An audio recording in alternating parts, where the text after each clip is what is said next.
正眼宗光です。今日は心配性な性格を直したいという40代女性まみさんからのご相談です。いつも動画を見て学ばせていただいております。私は昔から人より不安を感じやすいタイプだと思います。何か新しいことをやるときにもし失敗したらどうしようと怖くなったり、人間関係でも変に思われたらどうしようという不安がいつもあって、何かに怯えているような調子です。どうすれば少しでも改善することができるのか、正眼様のご意見をいただけると大変ありがたいです。お便りをいただいてありがとうございます。すぐに不安になったり心配をしてしまうということですね。それを直したいというご相談です。不安になったり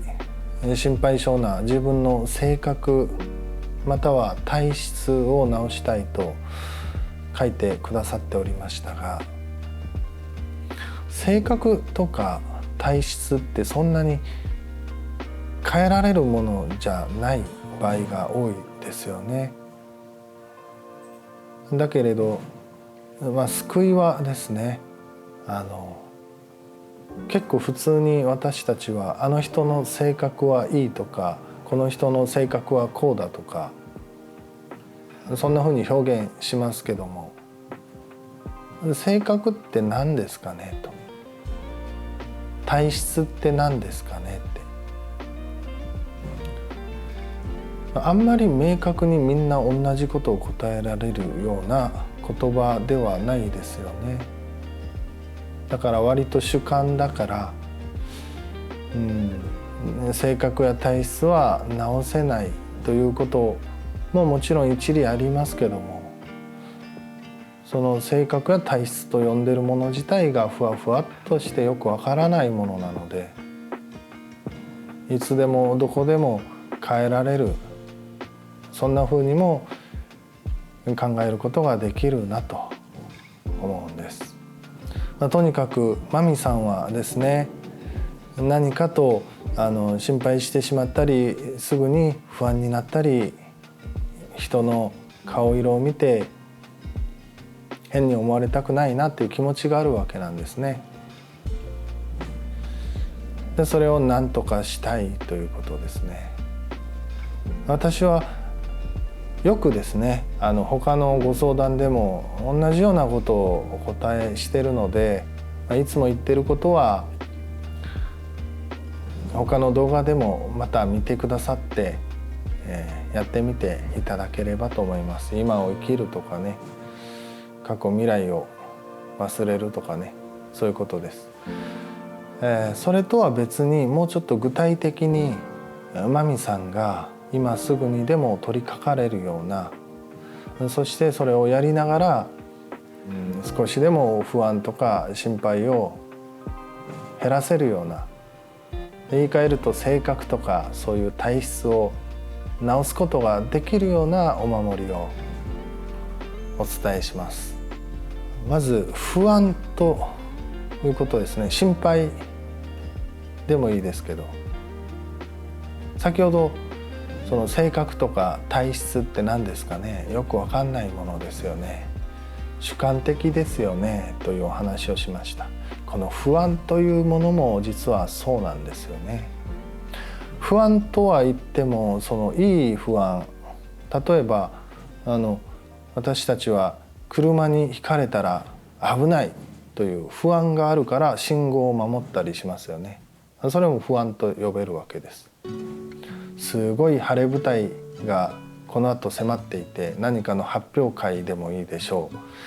その出番前ですとドキドキすると、これも不安と呼ぶことができます。だけど呼び方を変えると、それはワクワクであったり緊張感ですよね。ですから、お守り一つ目は、まみさんが不安と認識しているその感情感覚が出てきたら、その対象に、その不安に何か名前をつけてみてください。何でもいいんですけども、なんかすごい可愛い名前とか擬人化して知り合いの名前でもいいですよ。例えばじゃあどうしましょうかね。太郎と名付けましょうと。あ、太郎がまた来たって、なんかそんな風に擬人化して自分がよく味わっている嫌な気持ちを浮き彫りにするんですね。それをやってみてください。でそしてその後、これが、お守り2つ目です。その名付けた不安、または心配、または不快感、仮に太郎と名付けたとしましょう。その太郎さんに役割を与えてください。役割は行動です。行動させることです。実際に動かすのはマミさんご自身で、体が動くように細胞を動かすのはマミさんご自身ですけれど、それを決めるというかね、その意思を固めるという役割を太郎さん、言い換えるとその不安または心配という感情に与えてください。役割があるわけです。今度からはその嫌な気持ちが出てきた瞬間に役割があるんで、その役割を果たしてもらうというやり方ですね。でイメージするとどういうことかというと、どうしようかな。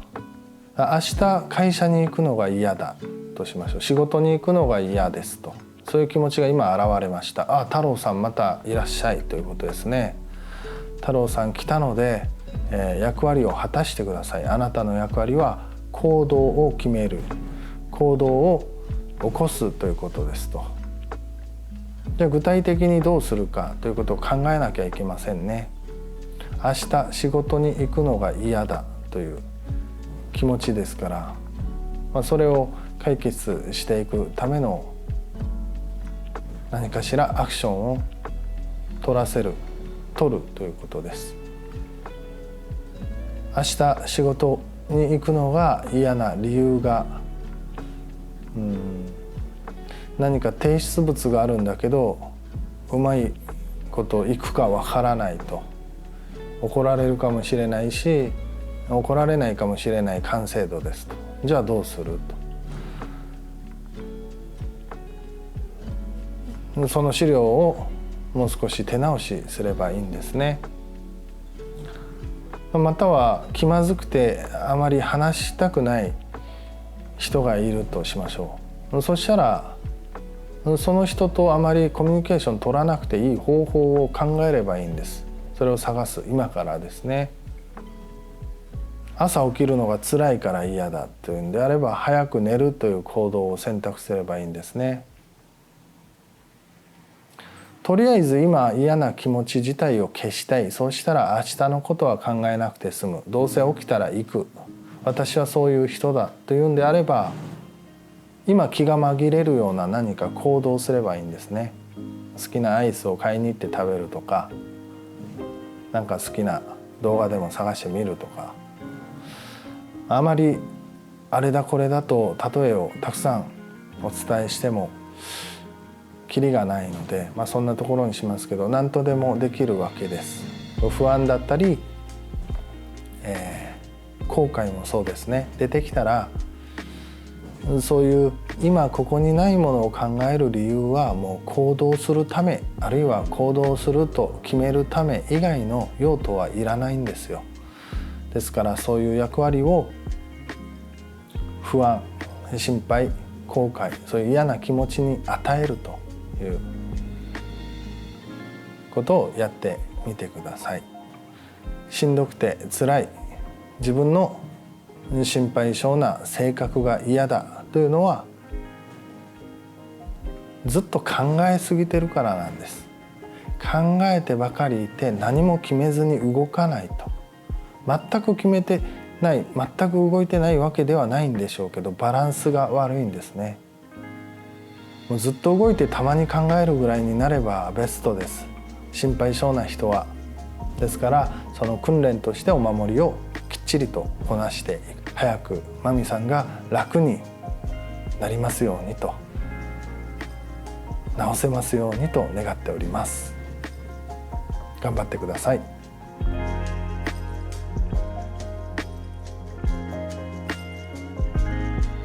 マミさん、そして動画を最後まで見てくださった皆様に心から感謝申し上げます。ありがとうございます。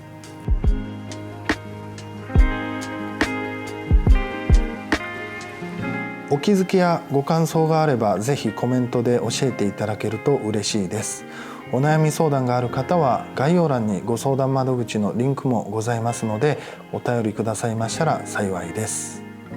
ありがとうございます。